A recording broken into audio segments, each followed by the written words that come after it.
So I'm with the Cabinet Member for Highways, Councillor Colin Kemp.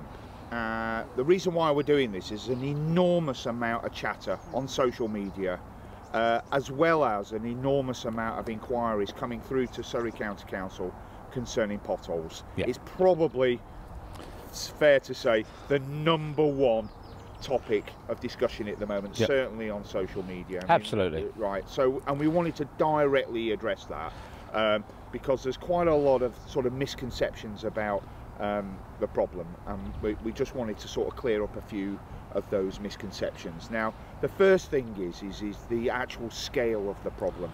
It is ginormous, isn't it, Colin? It is absolutely ginormous. You know, we had the cold weather, the snow, the ice, the temperatures that went down to -10, -11, created a great amount of damage on our network. Before we had a chance to really react to the follow-up from that snow, we then had the heavy rains and the flooding, which compelled that issue even greater. And to give you some idea of the scale of what we're dealing with, normally we did an average of the last 5 years, and the normal amount of defects we would repair during February would be around 3,500, and the same for March, about 3,500. That's the average numbers for them sort of 2 winter months. February and March of this year, in February this year, we repaired some close to 6,000 defects. In March, it was closer to 8,000. That gives you some indication of the size of the problem going on at the moment. Right, and why is it so bad? Why is it so bad this year compared to previous years? Well, it is the mixture of the wind, the snow, and obviously the really cold temperatures, then followed by the rain. Did not give us, normally we'd deal with the snow. As soon as that was out, we'd have our engineers out, started to deal with that issue. Following on from that, we immediately had the rain. You know, the sort of rains and floodings we had, you can't go out and start repairing too many potholes because obviously, you know, they wouldn't last. So we need to do some temporary repairs, but just addressing the size of the issue, the 2 bits of bad weather on top of each other, just created this issue we're in today. Okay, now I think the question everybody wants to know is, what are we actually doing about it, and you know, what is the plan in terms of you know, the pressures on the network? Okay, so first of all, what are we doing about it? What are we doing about it is it is obviously our #1 priority at the moment. A lot of the local stuff that would normally be done has been put to one side. I've taken a decision that this is our #1 priority. So I've got all our local highways teams as well as our normal engineers out there inspecting our network to try and identify the areas of concern. So there's close to 15, 18 people out there inspecting the network on a daily basis. We're obviously dealing with the main routes first. Our contractors, as far as repairing are concerned, normally at this time of year we've had anywhere between 8 and 12 crews out there around Surrey repairing.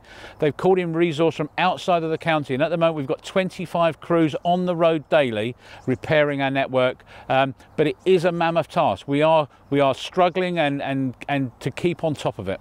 Okay, fair enough. Thanks for that, Colin. Now, one of the questions I think I get the most, and I know you do as well because I follow your Facebook page, is why a crew will turn up to fill a pothole when there may be 2 or 3 other potholes very close to that pothole, and then only fill the one pothole and scarper off, and then maybe come back and do the others at a later date. Okay, so all of the defects on the highway are #1 are prioritised around their size, their depth, and how dangerous they are and where they are on the network. So we prioritise them P1, P2, P3, P4, P1 being obviously the most urgent, where it's a big dangerous hole in the road.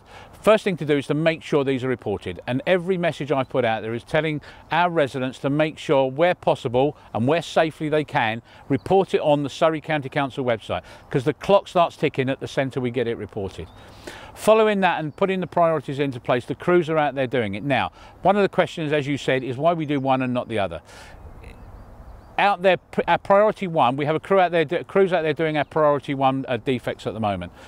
What you've got to remember is they will try to get a certain amount done in a day. So say they're targeting to do 10 to 12, 15 a day.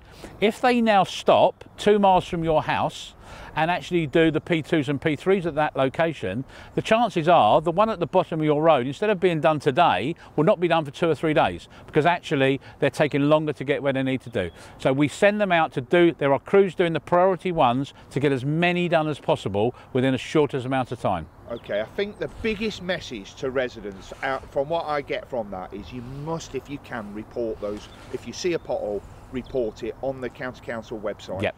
Because if it's not reported, it's going to be weeks before someone reports it, and then even longer before it gets dealt with. And that's part of the issue. You know, we've got a large team out there doing all the inspections, identifying it. You know, but it is important, members and also members of the public, to report these on the Surrey County Council website. The website is mobile enabled and actually will have your location. If you go onto the website and say you want to report a pothole, you can save it.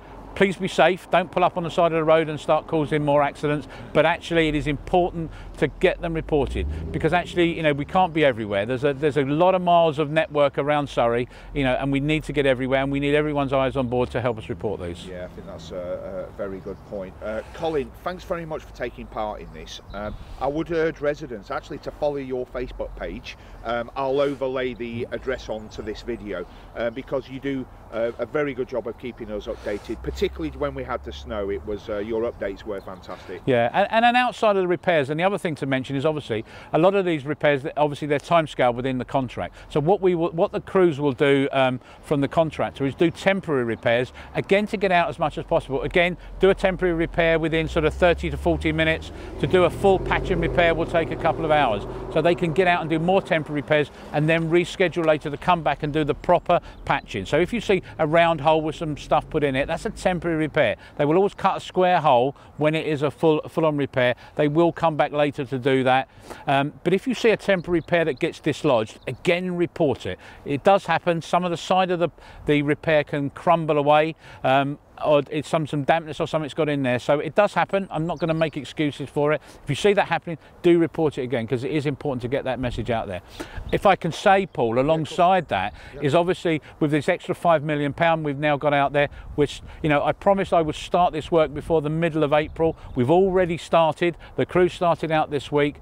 It is going to cause some congestion on the network because we're going to need to either put traffic lights in or close roads while we do some of this work, but the crews are out there. We're working with the local members to identify local priorities, and this work will be rolled out over the next few months. Wonderful. Councillor Colin Kemp, thank you very much.